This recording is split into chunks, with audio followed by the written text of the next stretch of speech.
अब हम बढ़ते हैं अपने नेक्स्ट टॉपिक की तरफ, जो है इक्वालिटी बिफोर लॉ।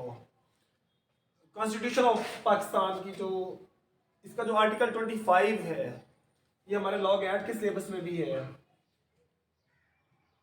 ये क्लियर कट है इक्वालिटी बिफोर लॉ पे। ये मैंने की पॉइंट्स को हाईलाइट किया है।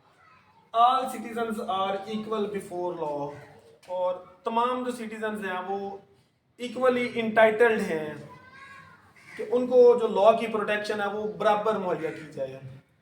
जैसा कि हम जानते हैं कि पाकिस्तान एक डेमोक्रेटिक स्टेट है, और यहाँ पे जो law prime minister of Pakistan के लिए है, जो किसी वजीर मुशीर के लिए है, वही लॉ एक आम गरीब इंसान के लिए भी है।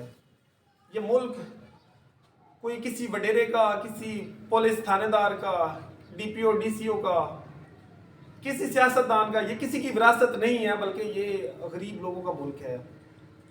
आप बैठ जाए, अगर आप इतना दूर से आए हैं पढ़ने तो आप टाइम ले लें। मेरे ख्याल में आपका टाइम वेस्ट हो रहा है। टाइम क्लोज है पेपर का जी, क्वेश्चन बाद में। तो यहाँ पे जो हम देखते हैं कि ऑल सिटीजन्स, अब इस ऑल सिटीजन का जो वर्ड है, जब हम इसकी इंटरप्रिटेशन करते हैं लॉ में, तो चौधरी साहब के लिए भी वही कानून है। वही कानून सियासी वडेरे के लिए है, वही कानून एक ताकतवर के लिए है। तो इक्वालिटी बिफोर लॉ का मतलब यह है कि कानून की नजर में सारे बराबर हैं।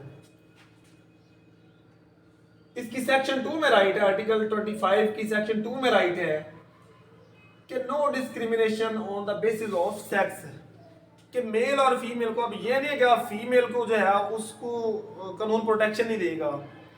तो जो लॉ है वो फीमेल के लिए भी इक्वली है, उनको भी इक्वल प्रोटेक्शन देगा, क्योंकि आज वो दौर नहीं है कि बच्चियों को जिंदा दरगोर कर दिया जाए, उन्हें कत्ल कर दिया जाए। आज वो वक्त नहीं है।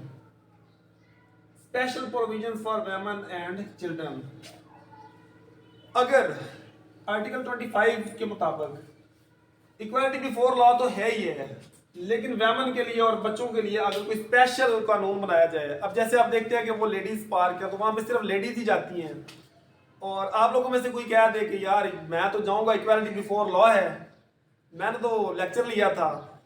तो इक्वालिटी बिफोर लॉ तो है, लेकिन कोई स्पेशल जो है वो इस जो सेक्शन 3 है इसकी आर्टिकल 25 की, इसके तहत आप उस लेडीज पार्क में नहीं जा सकते, क्योंकि वो स्पेशली उनके लिए बनाया गया है।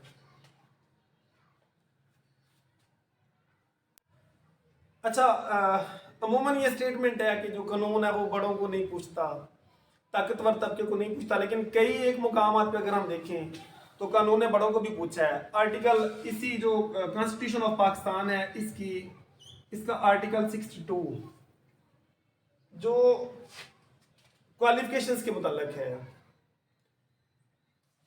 62 की आप सेक्शन एफ जब पढ़ते हैं तो सेक्शन एफ के मुताबिक जो शख्स सादक और अमीन नहीं होगा तो वो पार्लियामेंट के लिए अहल नहीं है। ये बेसिकली क्वालिफिकेशन के बारे में है। तो हमारे former prime minister Nawaz Sharif साहब पे ये वाली जो सेक्शन है ये अप्लाई हुई थी। कॉन्स्टिट्यूशन ऑफ पाकिस्तान का जो आर्टिकल 62 है इसकी सेक्शन एफ लगाई गई थी, और उन्हें बताया गया था कि आप सादक और अमीन नहीं है। तो बेसिकली वो किस चीज का प्रूफ था? इक्वालिटी बिफोर लॉ का था प्रूफ।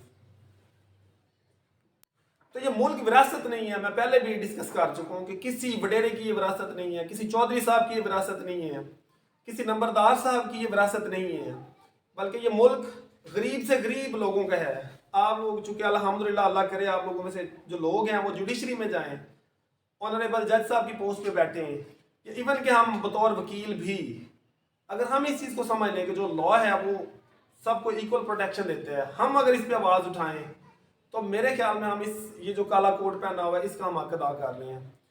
आर्टिकल 25 के बारे में अगर कोई क्यूरीज हैं तो आप पूछ सकते हैं। अब बढ़ते हम अपने नेक्स्ट आर्टिकल की तरफ।